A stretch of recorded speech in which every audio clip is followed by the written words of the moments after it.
हा काय नमस्कार शेतकरी मित्रांनो, मी आलो आहे आज पुंडलिक पोखरकर यांच्या प्लॉटवर, राहणार लाखनगाव, तालुका आंबेगाव, जिल्हा पुणे.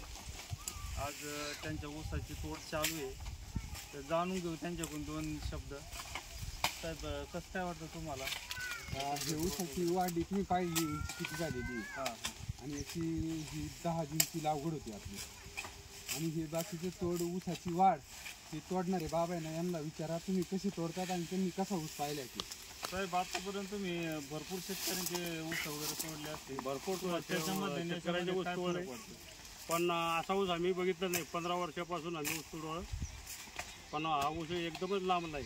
म्हणजे काय वाटतं याच्यामध्ये तुम्हाला? आता शेतकऱ्यांच्यावर आहे ते, कसं खत टाकणं, मटेरियल टाकणं, त्याच्यावर शेतकरीवर अवलंबून आहे ते. म्हणजे किती कांडी होते साधारणतः हा ऊस? साधारण हा 45-50 पर्यंत आहे.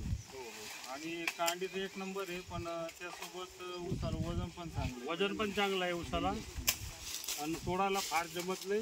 वळून जाम होतो माणूस, लय वाढलेला आहे. त्याच्यात एकच उद्देश, शेतकऱ्याची मेहनत आहे. टाइम टू टाइम त्याला मशागत म्हणा, त्याला खताचं व्यवस्थापन म्हणा, पाणी म्हणा, ते टाइम टू टाइम त्यांनी व्यवस्थित केलंय,